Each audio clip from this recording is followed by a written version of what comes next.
2, 3, and we're live. Hey, this is Chuck Cook here with this amazing group of lawyers.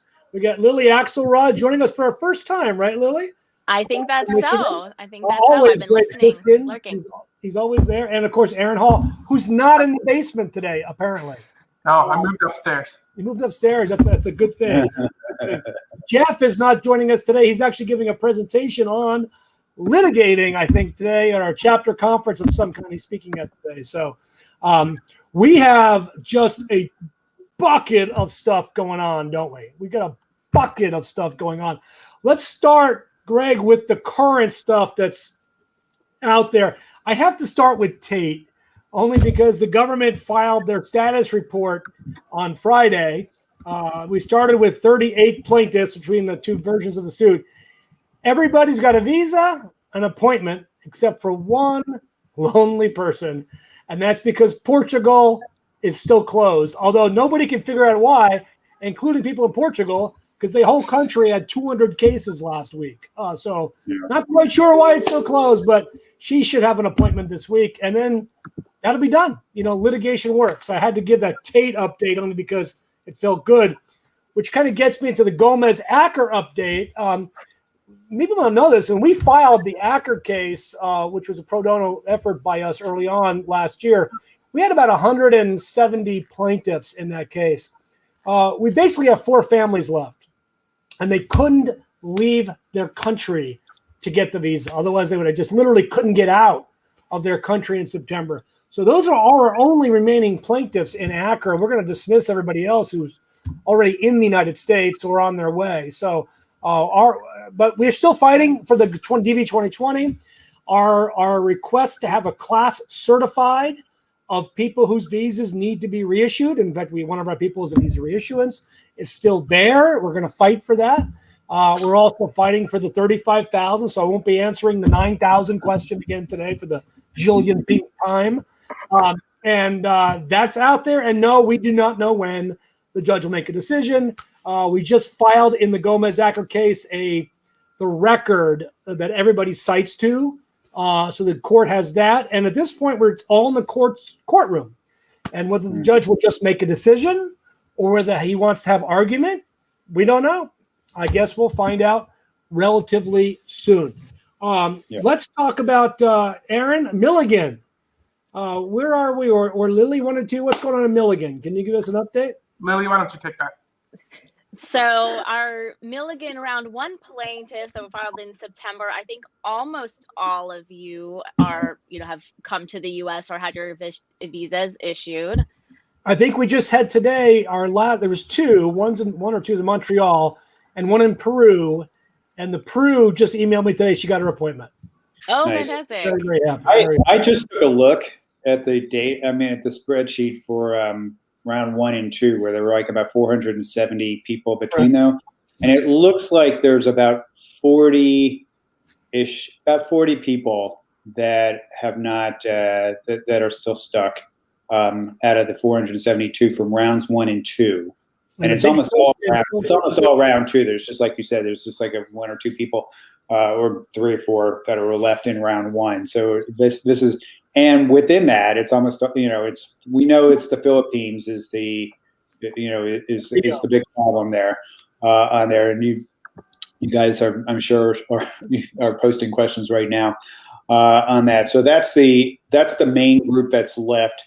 Is the Filipino big group, the 23, and then miscellaneous from a handful of other places on there. So that's where our concentration is focused with respect to round 2.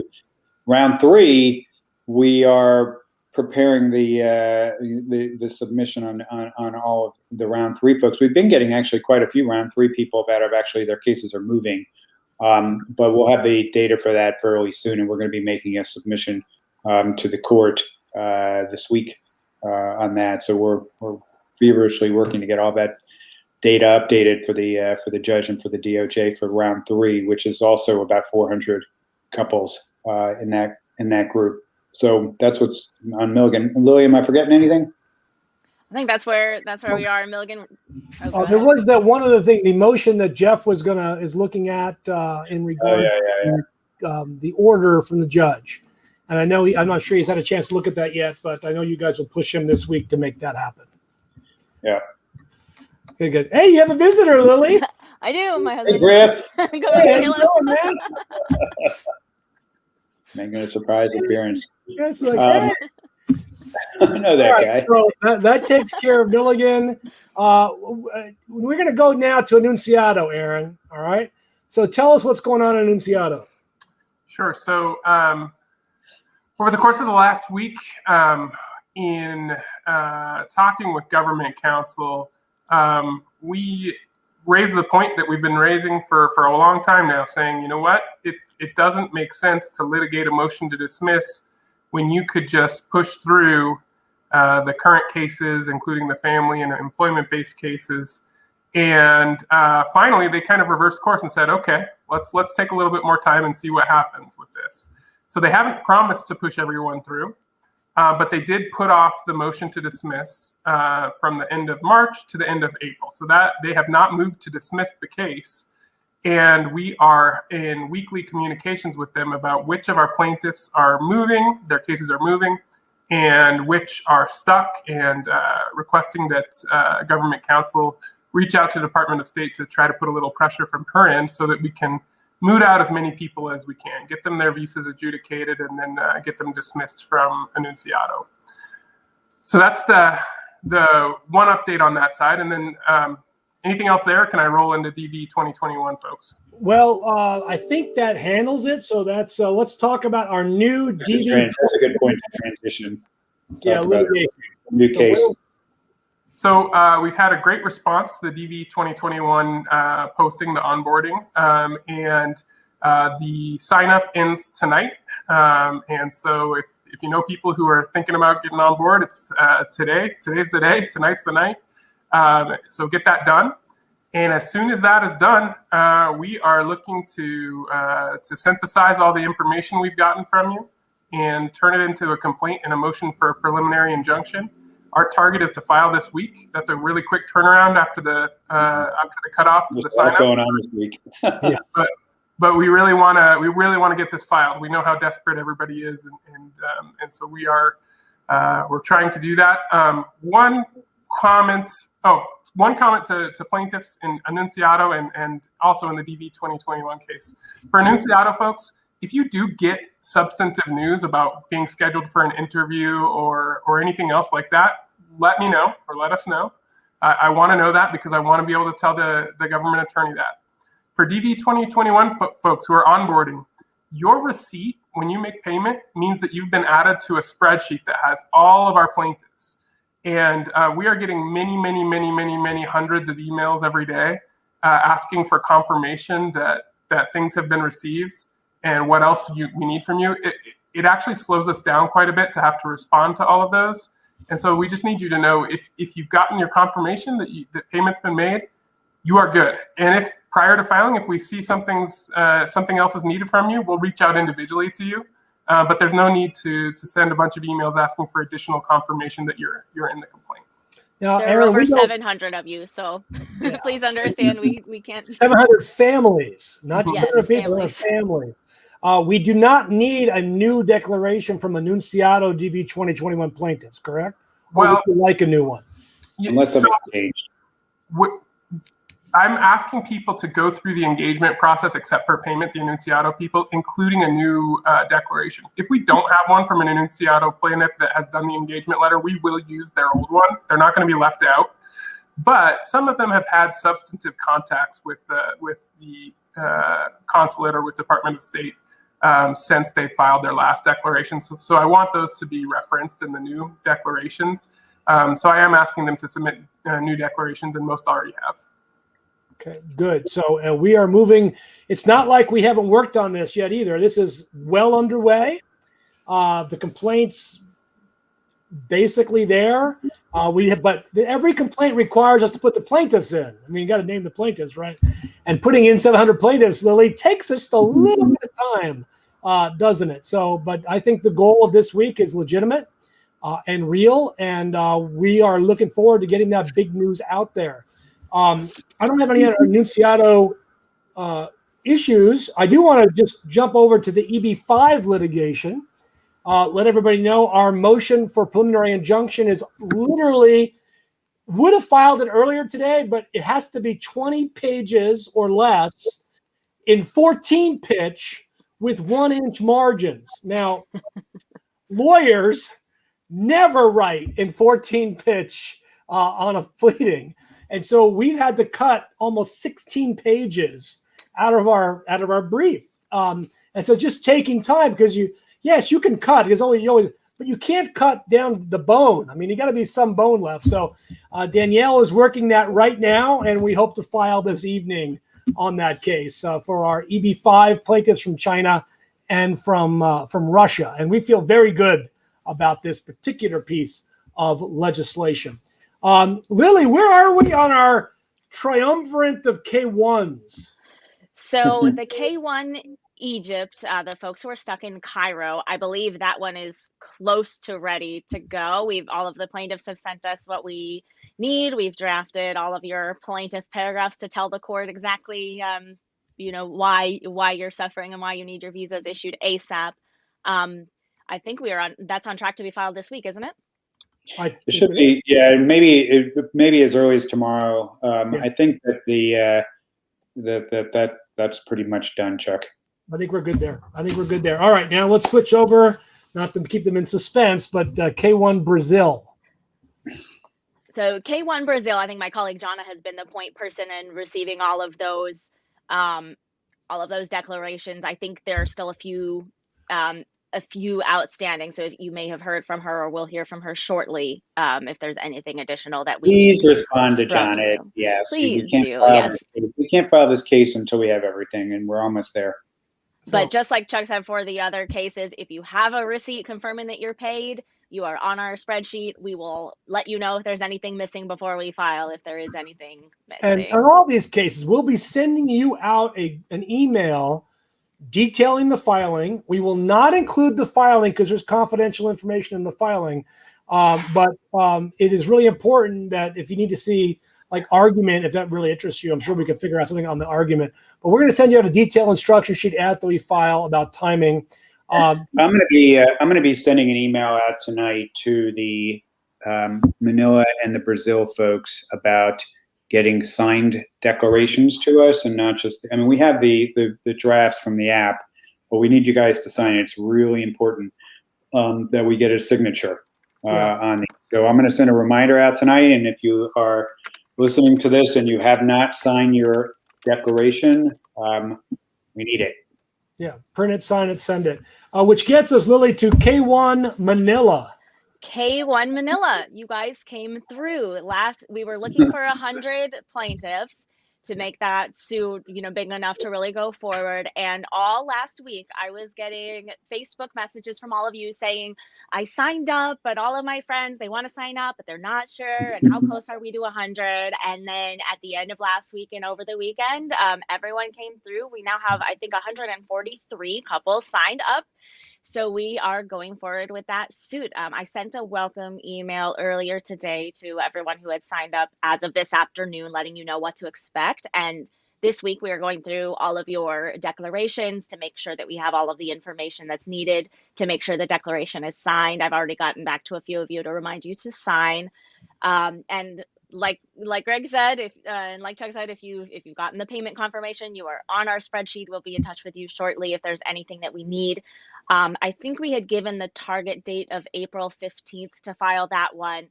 Because so many people waited to the last minute, we weren't able to get a head start on drafting like we were with some of the others. So I will defer to the rest of you about whether that's still realistic, but we are working hard to process that now that we have to go ahead. Whether it's realistic, how many hours in each day? It's the question of how much. Yeah, but we have a big one that you haven't even mentioned yet. So we're going to get now. So that's K1 Manila. We're moving forward. Now, I do think it's important right now to talk about the effect of the K1 Manila on the pending Milligan Manila people.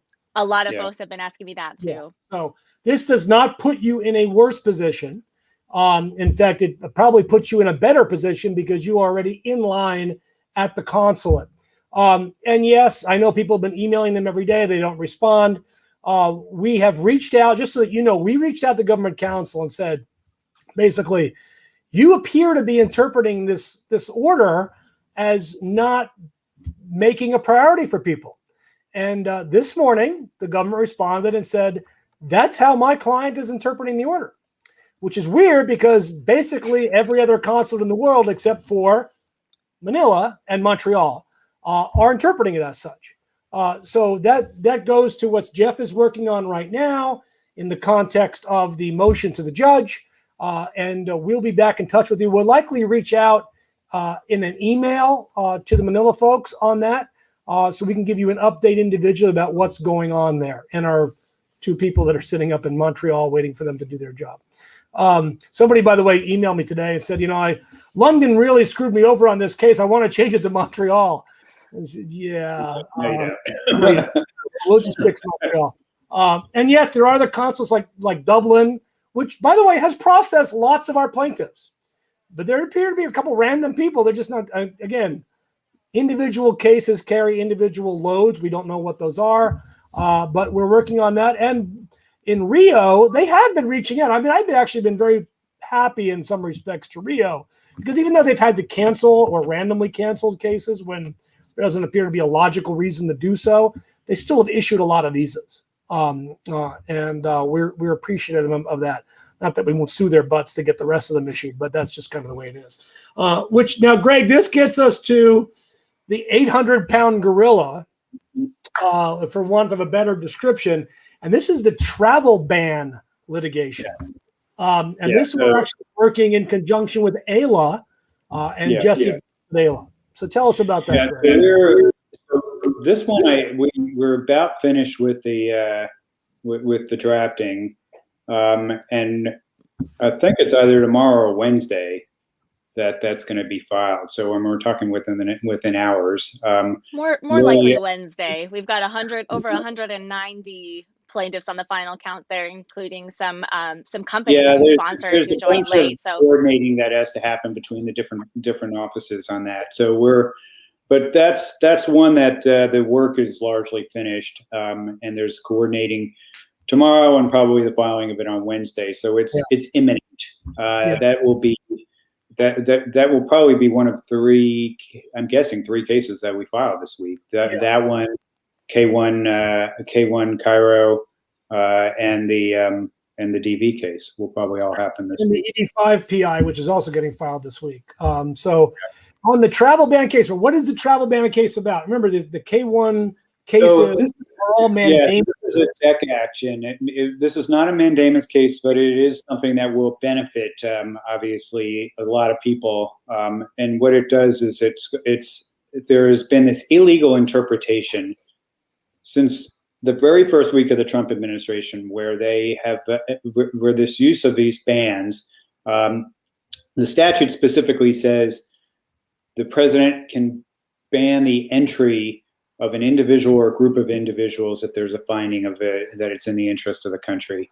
And they've taken it a step further, saying, well, if we can ban the entry, then obviously that logically that should include banning and issuing visas. Except the statute doesn't say anything about that, and there's some very good reasons why somebody would still want to pursue a visa even if their entry is banned. In the case of the travel ban folks, they're banned for 14 days after they've been in a banned country. So if they go to any place in the world that's not in the ban, then they can use that visa. And then there are other folks like the DV folks who need to get those visas issued by September 30th. So they're not as concerned about the 14 days. They just need to get that part done in a timely manner. So we're suing on that issue across all visa categories and all 35 countries that are subject to the ban. And it's if we win on that, then that effectively is the end of the visa bans and the focus at that point for everybody is going to be obviously on getting the consulates to just work cases there. So there will probably be mandamus actions for people after that. But for a lot of people, that have been waiting a long, long time, this is the only reason they're not getting their visa. The NVC finished up the work on their cases, sometimes more than a year ago. and they're just waiting on that. There is something. Some people have said, well, why does this? Why should we?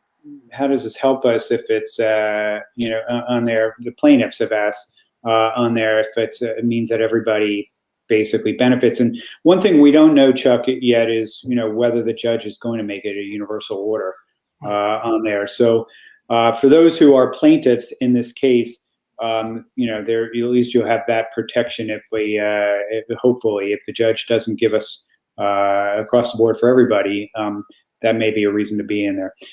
So I don't think there's anything else to add on that. It's just to look for news on that. Sounds like Wednesday. Hopefully that's filed. Yeah, that should be filed. It's really good. It's really, really good. We've got about half of the plaintiffs for that case. Probably about half are K1. So a lot of separated couples in that case, and then we've got businesses, separated families. Camp counselors. Oh yeah, we've got sponsors who are petitioning. It's a really interesting mix. Teachers, camp counselors, a lot of truck drivers. A lot of truck drivers. Companies need their truck drivers. So yeah, it's a ridiculous thing that we have to do. I mean, this is the whole Annunziato case, Aaron, right? Except we focus on the Presidential Proclamation 114 and not on the individual countries, but it's the exact same thing. And what's interesting on the DV 2021 litigation that is now going beyond Annunziato is that the Department of State just keeps finding new reasons not to issue visas. Right. We have something really. The fact that we're filing this as well will get the Biden administration to focus their attention on moving forward and getting rid of this stuff. Lighting a fire, and possibly, what they really need to do is you've got consulates now putting on their website, we're going to do our best, but I doubt we get to all the visas this year. That's unacceptable. It's just unacceptable in the demand that they have to do, unless they also agree for the judge to reserve more visas. And of course, that helps the Gomez-Acker people to show Judge Mehta, which we did. They're doing this again. The same exact thing is happening. So, Judge, you shouldn't cut them a break. So the last case I wanted to do an update on is the H-1B lottery case for next year, which is literally basically ready to go. I think that may also drop this week, Greg. Certainly by next week, but it may drop this week as well. And we're Jeff, Greg, and I are working with Jesse Bless at Ayla on that one to get rid of this stupid rule about money. And I do want to mention, because maybe some people on here, people have complained about this year's lottery, Greg, and how it seemed to be what a mess. Unfair. And it turns out, and in fact, there were entities out there that were offering to help people get picked in the lottery by apparently submitting, I'm not going to necessarily call them fraudulent applications. I'm going to call them applications that did not comply with the spirit and possibly the letter of the law as it applied to lottery selection. I want to let you know we're looking at that issue. A lot of gamification of the H-1B lottery, and that's Let's call it gamification gate. Gamification gate. That's what it is. I think what this will lead to, even if it doesn't lead to litigation, is I can almost guarantee you that in the summertime or fall, there will likely be a proposed regulation on the lottery saying you only can apply once, is my guess. Which is probably as a foreign national, not just to individual employers. All right, we got a couple of questions here. We've asked some of them, obviously.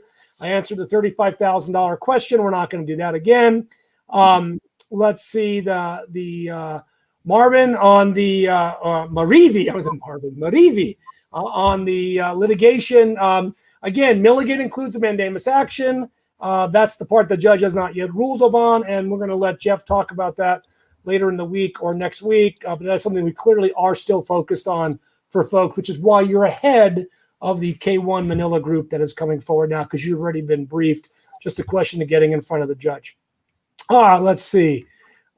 Since these get my nuts, me the most anti-anxiety meds. Thank you. Take a deep breath. It's what we want to have happen. Okay. Phil is back. We all remember Phil.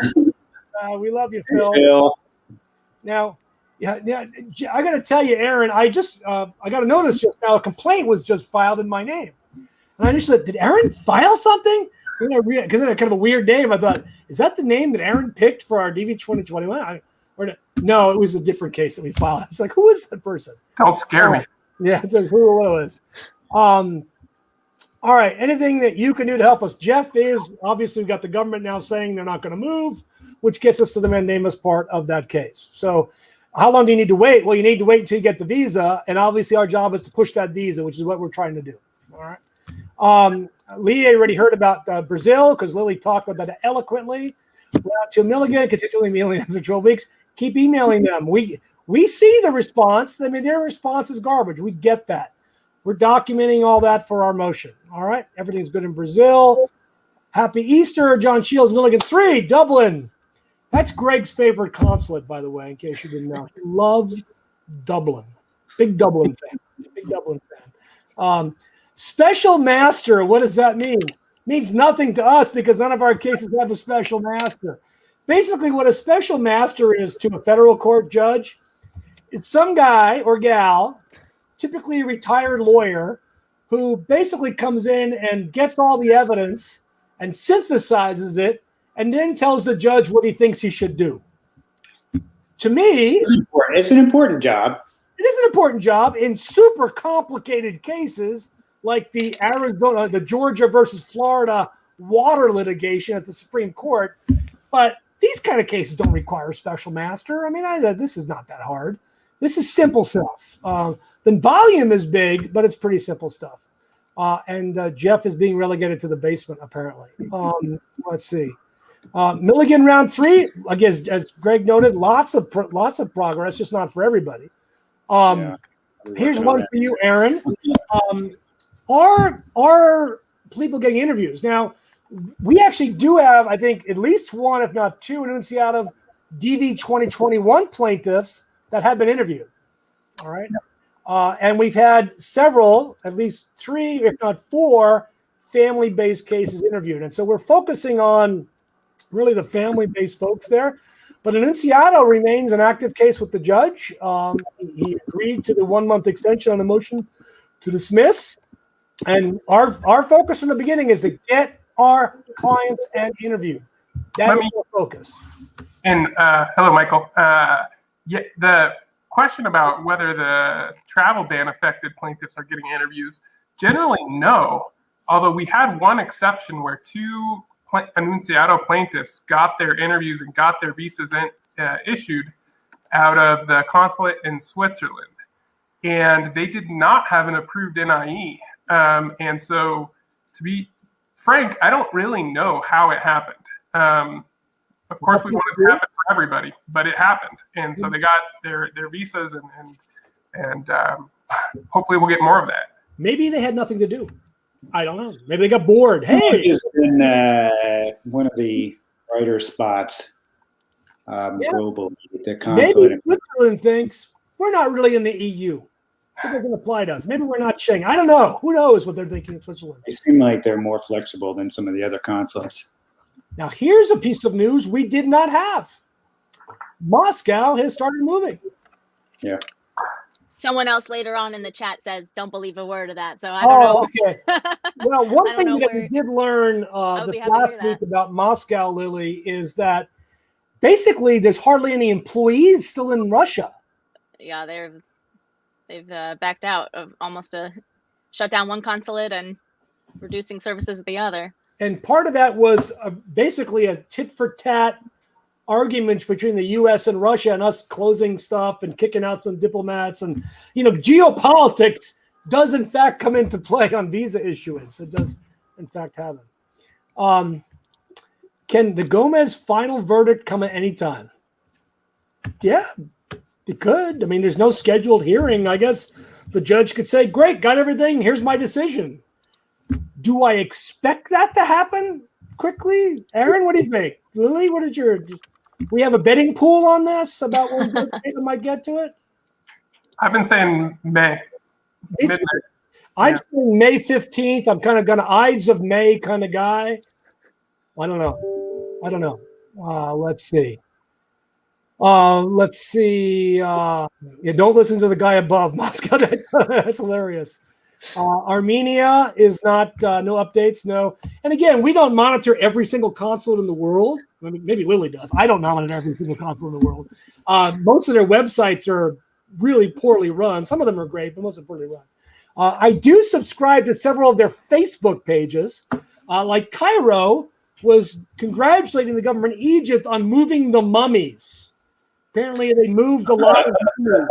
I saw that. There, they were all about the mummies. Instead of adjudicating visas for mummies, I'm they're posting about on mummies. Facebook. I mean, that was terrible. That's a dad joke right there. That's a not even an all-time one, but not a bad one. Let's see.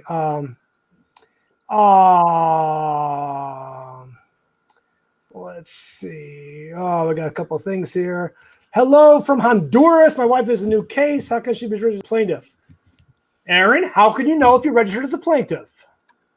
If you've gotten the receipt that says you paid, Form payments completed. Yep. You're a That's means plaintiff. you got it. You're good. Okay. We will tell you if there was a problem. If you paid and for some reason we determine that you're not eligible for the case, we will tell you. We will not just have a payment that's sitting out there that we file and we never actually did anything with that payment. Every payment that's received is matched up with somebody that's going to actually be a plaintiff. We're not going to miss any of you. You have to trust us. We're super anal about this. Super anal. Now, here's a great question. Lily, I know you've had this question asked of you before. I have a common question. So the purpose of a B1, B2 visa is to visit the United States temporarily. You can definitely use it to visit your loved one. And if they're asking you at the, when you apply for the visa, or if they're asking you when you're coming in at the airport, what's the purpose of your visit, you need to be able to honestly say that you're visiting temporarily. However, if you find yourself visiting and liking your life in the US and realizing how drastic the wait might be if you go home, or something changes with your fiance's life and they suddenly need you to stay for some reason, and you decide after entering that you want to stay, Right. then or your home country goes into lockdown or some circumstances change. Right. Then you can file for adjustment of status within the US. You're going to have to overcome there's a presumption of fraud if you get married within 90 days. That's how the State Department sees it. USCIS, sort of, kind of.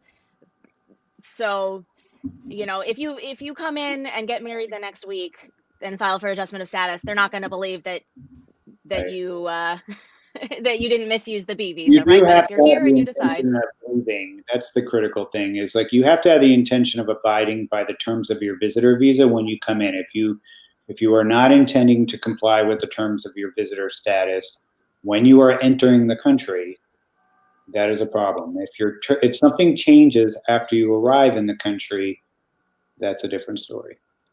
I've consulted with a few of you. Oh, go ahead, Aaron. Oh, no, I didn't mean to cut you off. I just wanted to say two things. One, Danielle Marianne just made a great Brendan Fraser mummy joke in the comments. The second thing I was going to say, Jeff is begging to get in. So here he is. We'll get to that. Jeff, welcome. Hi, everyone. I hope you're present. Really enjoyed your dad joke, Chuck. I see, it's a good dad joke. Good dad joke. As a dad, he understands the dad jokes at this level. Yeah, you want to hear that? So, but if you're coming in, do not come in on a one-way ticket. Really, round trip ticket, really kind of important. I will tell you, with a giant suitcase with all of your everything personal you own. effects and original documents from your home country, and 3 checked bags. Yeah. Because there's always that chance that they send you back and you don't come back for 5 years, and you don't want that. I will tell you that Aline Annunziato did come to visit her spouse here in the United States, because we had a discussion just like this online, and they let her in, they questioned her, and they let her in, and it really wasn't a problem. Erica is a happy K-1 recipient because of our lawsuit, and has been spending time in Guatemala. Yay! Enjoy Guatemala. The United States. Nice. All right. Bring us some coffee. All right, let's see. Lucky. Somebody wrote this. This is a change just enough that the case missed, but not enough to get them any interviews. Similar to the WDB 2021 case. Let's be clear. None of us know anything about the Jacob case or its posture. I mean, right? Nobody's following that. I'm not following it. I don't know really anything about the Jacob case. They have lawyers. You could talk to the Jacob lawyers about what it means to their case. Our situation, I think, is solid for the Nunziato plaintiffs, and we will keep fighting to get them into the United States. Let's see. Somebody did ask about this, Greg. This is the immediate relatives from Egypt. Yeah, we'll be following that shortly. We're getting these the fiancés from Cairo go first, and then a few days after that, hopefully the second complaint for the spouses are coming. Somebody asked, when we do send the email out to people, do we send it to both parties? And that, I guess, if we have both emails, I imagine we would send it to both parties. So, okay. Yeah, the email that I'm going to send tonight will go to every email address that we have from your engagement letters, which will be both parties. Okay, this is a good question because I've actually had this several times in the intake. It doesn't ask about family members. So what do we do, Aaron, Lily? Well, I like to have the dependents referenced in the declaration. Minor children can be referenced by their initials rather than their full name. However, to me, it's not actually required. If the principal application moves, then everybody's going to benefit. All right, so let's see what we got here. Next question here. Volkan asked a couple of questions, so I'll make sure I get to the right one. Somebody asked about the joint appendix today. All that means is these are all the documents that we all referred to when we argued about why the government's wrong. That's all a joint appendix is. If you enjoy reading boring documents, you're welcome to look at it. There's really nothing. There's no there. Is there any chance that Milligan plaintiffs will get travel ban exemption? You can ask for an NIE. That's up to you. That's not part of the litigation. So NIE, far, we haven't seen, I in going through the round 3 declarations, at least a number of folks said that they had requested it and been denied. Maybe that's a selection bias because the folks who got it weren't joining Milligan, but yeah, you know what's interesting, Lily, is that some people have randomly been given an NIE. Yeah. Are they there? I mean, it might be worth. Consulates. Would it be worth putting up the link to the critical infrastructure sector stuff for plaintiffs? Because I think possibly some of them. I mean, honestly, to my opinion about NIEs is that they're completely random. Yeah. They appear to be completely random at this point. And you are, unless you truly have somebody is dying emergency, plan on the 14 days. I mean, figure it out. Or, wait for them to expire, in August? Is that when Biden's going to strike these down? That's when it's in place till, right? It's August 2021. That's the end date, supposedly, of the current ban. So that's where we are.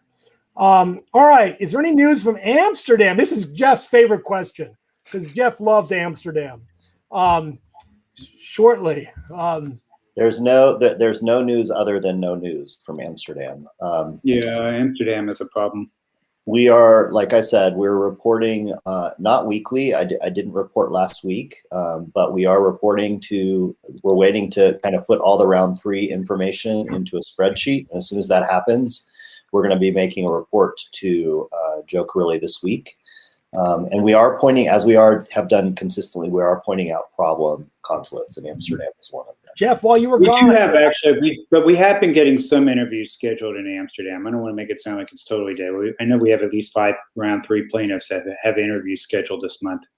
So there's that. Jeff, I did share the news that Carrilli wrote back and said how the department is interpreting the court's order. Yes. Let folks know, which is not the interpretation that we have of the court's order. And that is what I suspected. I suspected that their interpretation was going to be that they have to prioritize, but they don't have to pace. They don't have to give pace to certain. So that goes to what you'll be looking at this week and hopefully filing to get this to the court's attention. Right. All right. So let's see what else we got here. How many UK plaintiffs in the travel ban litigation? More than one, which is all we really need. But I don't know how many there are. Greg, Quite a few. there should be plenty. You know Several what? dozen, I think. What other plaintiffs have done in other lawsuits is form Facebook groups. So, you all can form your own Facebook group. You can also form Facebook groups specific to your country. That's helpful to share information about what's happening. I will tell you, it's not helpful to us. We really don't. It's not our concern what's happening with other plaintiffs, because there's a whole million host of reasons why one case may move before another, and it has nothing to do with your date on your NOA. It has to do with what's being investigated, the adjudicator that it gets assigned to, the documents that you've provided, whether you've been married before, either of you, whether you've petitioned for people before, whether there's any inadmissibility issues, all kinds of things. And so, don't get freaked out because you're not scheduled for an interview and other plaintiffs are. But that's the downside, Greg, Jeff, to the Facebook group. Right. Oh my God, how did Bobby get his before me?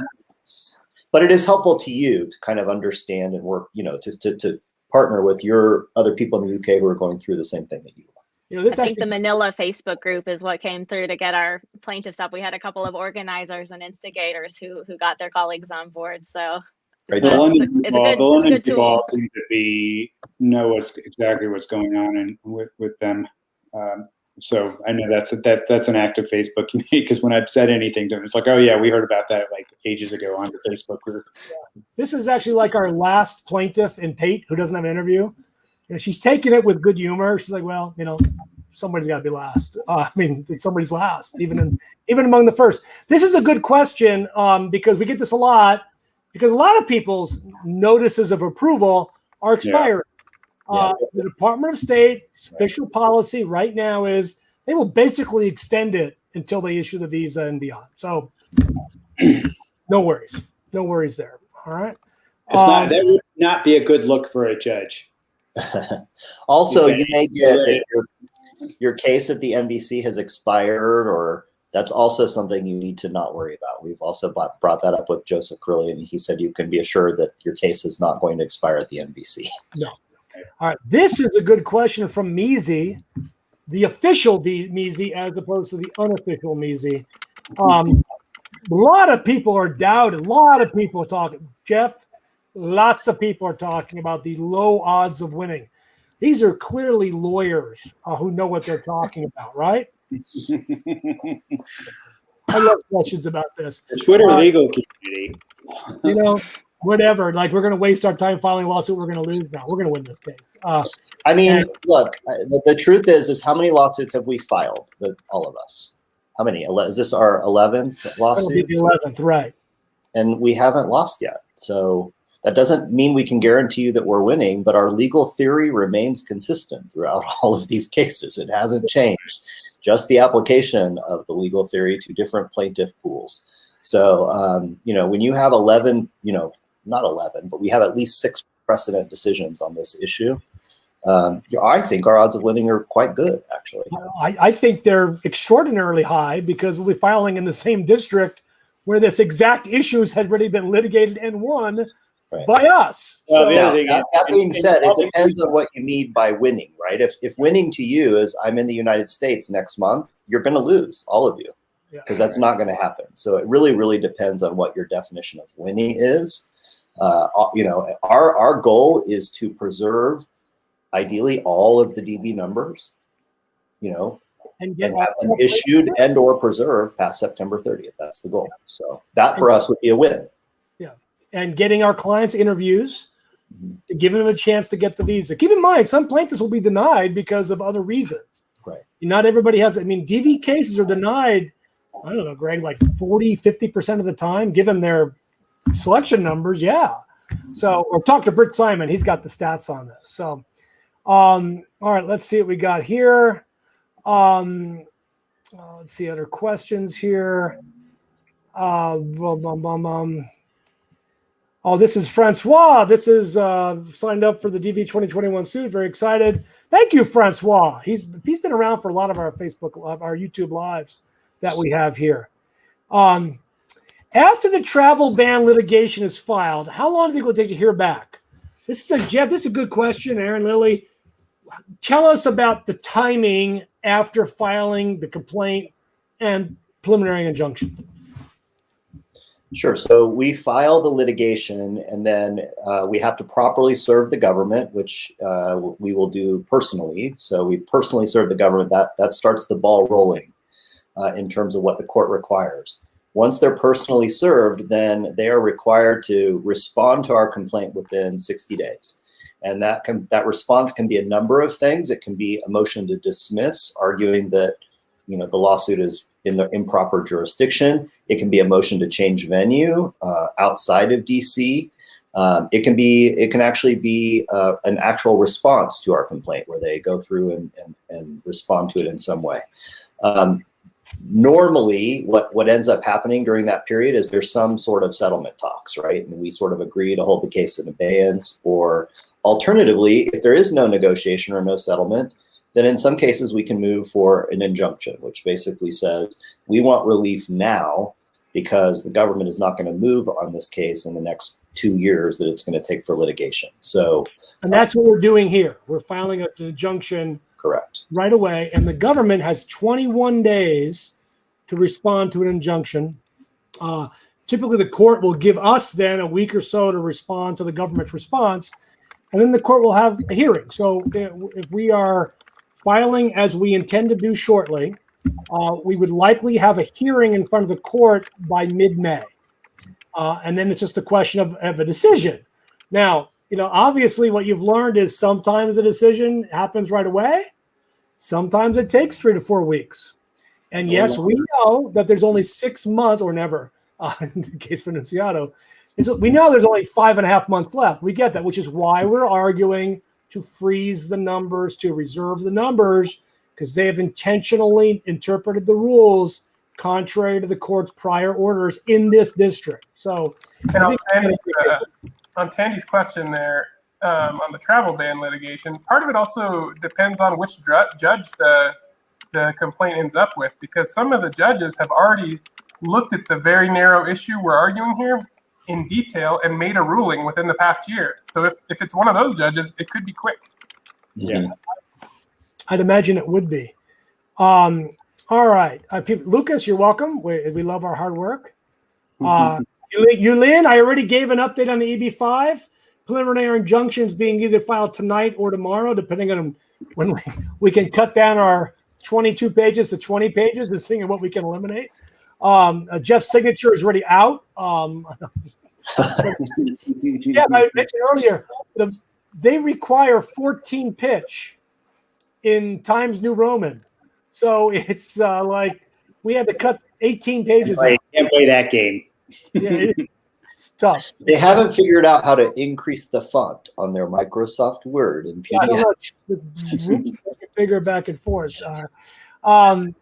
Let's see. I don't know about Ankara. I just don't know. I mean, I don't keep track of the individual consulates. B Stone, we are copied on at least a couple people's emails, even though we have not to be. The consulate, in my opinion, I think is really trying to get appointments scheduled. At least the one person that is responding from Immigrant Visa Rio email site. And it's one I saw today was, give us a couple days this week to get back to you. Right. So that's Brendan Fraser. Yeah, there you go, Daniel. Thank you very much. One other big Brendan Fraser fan in the room here. Let's see. What I hate about the one thing bad about using this particular website we use is it jumps ahead sometimes on us. Annunziato plaintiffs will not have a receipt in the new website. You don't need it. You're in. But please, if you're Annunziato, please go in and refill it out for us. We will reach out to Annunziato plaintiffs we have not heard from. Right? You need to do a new engagement letter. We need something official from you that you want to be in the new case. We cannot just assume it. Okay. We will, as of right now, we have no plans to add new people to this litigation on the DV 2021. Right now, there's no plan. After we file, we have no plans to add anybody. All right. Right. Just understand that. This is it. Any concern with new district court judges replacing current ones? And there is no new district court replacing anybody. There just may be a new judge in the rotation that we get selected to. Generally speaking, district court judges will defer to issues that have been resolved in their district in the same way that those judges have resolved it, even if they don't. Especially when it's recent. Yeah, especially recent. So I don't see that as an issue. Okay. Lots of K1 questions. If we don't get to your questions, probably because we've already gotten to the question. So you'll have to go back and listen to it. Round 3, Milligan just got their July 6th interview. I'm sorry, it's July 6th, but it is the UK. Yeah, and I can report that there were a lot of people that got interviews in this window from about the 3rd week in June to about the 3rd week in July. They're all grouped in that period of time. On Annunziato, if you've requested an expedite, you can request, and they said no, you can request it again. Make sure you have different facts, though. Don't request it on the same basis. So yeah, absolutely, you can do that. Okay. How long does it take to transfer a case from one embassy to another? Currently in London, I'm returning to my home country. Well, first of all, you have to get your home country to agree to take your case. Mm-hmm. So that's the open question. Beyond that, it's I don't know, Lily, it's a crapshoot, right? Yeah, I mean, I've seen them get, transferred really promptly after a request. I've sometimes had to ask, multiple times and follow up. It depends on the consulate and their staffing and what the Sometimes case is they and what the. Sometimes they say no. We had a case transferred to outside of Ankara to Warsaw. We had cases transferred from Lima to Guayaquil, and we had a couple other random transfers, but not a lot. No. So again, that requires somebody to be at the physical office of the consulate that is transferring out the file, and that's seems to be the issue for a lot of these consulates: who's physically in the office, who can be physically in the office, who elects to be physically in the office. And by the way, why haven't we vaccinated all the freaking consular officers? I mean, really? Please. Here's a great question, Jeff. What's the status of the H4 EAD delayed class action? I just did a consult on that earlier. I really don't know, to be honest with you. It is being litigated by Wasden and Benias, another law firm, along with Ayla. I don't know what's going on with it other than the complaint has been filed. Yeah. We're filing some individual mandamus on those. Yeah. Our firm is. That's a good idea. Okay. Let's see. I don't know who Volkan is quoting here, but I think this is a great quote. I think that's awesome. Let's see. We have a Ghanaian in our DV 2021 lawsuit. Here's what's interesting about all these African consulates. Africa has really not been hard hit by this. Which is interesting because some people would argue, well, their ability to handle widespread pandemics is lessened because of the healthcare systems. But when you wear a damn mask, you're probably not going to get COVID. And if you make all your people wear masks, they're probably not going to get COVID. And oh my God, that actually works. Now, why a consulate is closing in a country that's not closed when there's virtually no COVID? Your question is as good as mine. I don't have any idea, but that seems to be what's happening in a lot of these places. Early, I mean, Egypt, which we're about to file a K1 case, they have 0.7 cases per 100,000 compared to 19 per 100,000 for the United States. So like literally 1/40th of the rate of the United States is what we're dealing with in Cairo. We can just order something if you want. Okay, this is one of my favorite questions tonight. Quick. Why don't they issue real visas? Jeff, if you're not muted. Mongolian visa. Let me do this. Finish this up. Jeff, you're not muted. Yep, you're muted. Mongolian visa. Lily, what would you like? Are you ordering for all of us? General So's chicken for Lily. And this is a great question. What's the real reason for if you're fully vaccinated? Why aren't you getting a visa? Good question. Somebody should ask that at a press conference of PressSec. Now, maybe you should tweet to the press secretary and ask her that at PressSec. All right. This actually is another good question because this is actually part of our complaint. Is that in fact, Lily, you want to comment on this? This is the rule. Yeah. This is written in the regulation. Or at least it's the FAM. And the State Department and the FAM, they say that K-1s, even though they are technically non-immigrant visas, that they are about to be spouses of U.S. citizens and they are functionally equivalent, I think is the language that's in the FAM and that's in our complaint that says if you're prioritizing spouses of U.S. citizens, you should be prioritizing K-1s as well.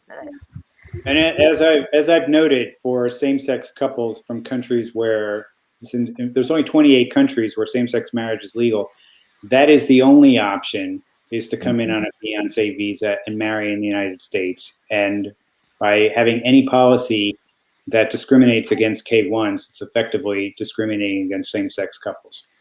We've got several same-sex couples in our travel ban litigation, in our Manila case, in our Rio case. I think we have same-sex couples in all of our I think we in all of our cases every part of across the the board. Yeah, Some trans plaintiffs as well. So we know you want to get here and have your relationships treated equally. And that's what we're here to help do. Catherine, do all the Brazilian players from previous rounds have their interviews scheduled?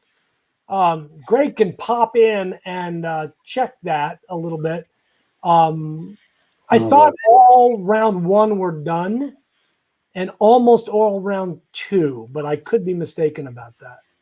I'll let Greg look that up if he can. Keep asking questions. I'm going to look it up. All right. Let's see. COVID has been worsening in Rio. Yeah, I mean, apparently, if you want to get COVID, you should go to Brazil because everybody's got it.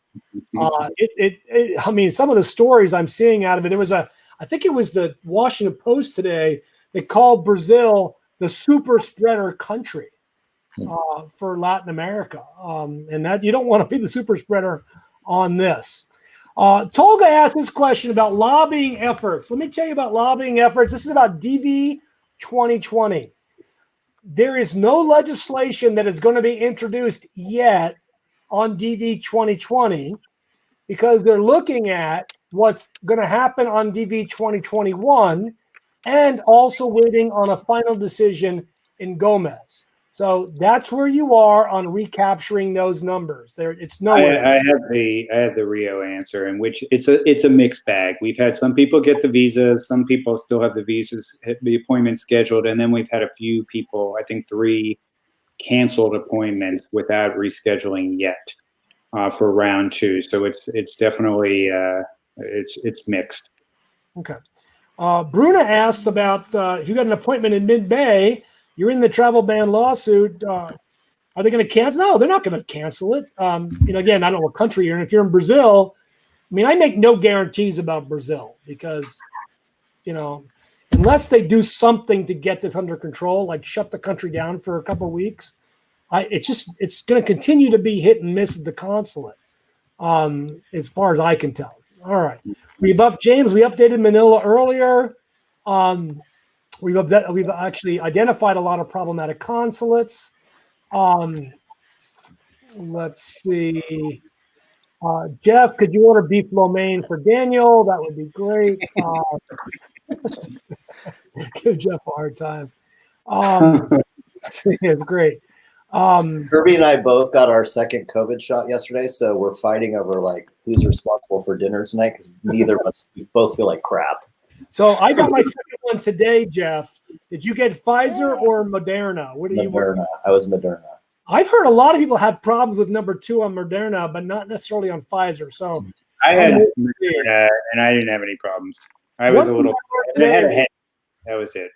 Okay, so some of our younger staff today said, "Well, I'm getting my J&J next week." I said, "You don't get to pick." Oh yeah, in Georgia, you can now pick which one you get. Oh wow! In Memphis too. No, that's interesting. In Memphis, it's been that way. That's not fair. And then James wants to know about the opening of the Manila embassy. It's open. Yeah, They were closed. It's a big fiesta in that consulate. They don't actually do any visas, but they're open. And is there any hope of K-1s being processed without being a plaintiff? Look, all K-1s will be processed. It's a question of when. And it depends on the country that you're in, how bad the situation is, and how that consulate is backlogged. Let me say something about that, because the Biden administration has a big problem on their hands that they're going to have to figure out. I mean, suing these cases where we're suing certainly are, screaming that there's a problem and we're trying to get that resolved. But they have 500,000 cases that are sitting at the National Visa Center right now, and probably another 100,000 to 200,000 cases that are at consulates. This is compared to 70,000 at this time last year. They are at least 1 to 2 years away on every case that's being filed right now before they are going to get to it. So they are going to have to figure out major procedural changes to be able to adjudicate cases more quickly. They're going to have to hire a lot of people over the next couple of months as well. And they're going to have to think about like paroling people in and doing all kinds of things that they would have never thought about before. Otherwise, people are going to be looking at 2-3 years before they get their visas. So that's a. And we're going to keep suing if they do. We'll keep suing, but I mean, this is not a. I don't think that any of these folks want this to happen. They just need to get out of their bureaucratic mindset and start getting creative about what they can do, because they have tools in their toolbox that they could use, and they've so far not using any. I have an idea, Jeff. I want to borrow a Trump idea. So, no, it's true. So, the first couple of Secretary of States under Trump decided that there was a lot of people they didn't like. All right, so they made them do FOIA review. Remember, they brought them all to D.C. and said, instead of being the ambassador to who's a majobber, Stan, you are going to adjudicate FOIAs. Well, this is simple. We take all those FOIA people and we put a camera in front of them and say, you're now doing remote interviews of people. I mean, they have people But that don't are stop processing our FOIAs. Well, think about it. At any given time, about a quarter of all consular officers are in Washington, D.C. At any given time, right? I have to tell you, I helped to draft a provision in a bill on video interviews for consular officers. So they were only doing that because the administration didn't want to do it, but they have the authority to do that right now without legislation. So this is something they could actually absolutely could do. Yeah. It's just a question of them doing it. Look, we're out of time today. We've answered almost all the questions. Somebody asked lately about Egypt. Go back to the beginning. We talked about Egypt and where you are on that. We're in good shape. Thank you, everybody. We'll see you next Monday night. Tomorrow night, who's got Facebook Live tomorrow night? Somebody's doing it. That's great. If you're on Facebook or Twitter. 7 Central on our Facebook page. All right. I'm on Cisco Wednesday at 2:00. Jeff and Aaron, you have the Thursday, right? We're Thursday at 2:00 Eastern. 2:00 Eastern. So we're all there. We're all answering questions, and we're going to put all the information out there we can so that you have that at your fingertips. Thanks, everybody. Have a great night. I see.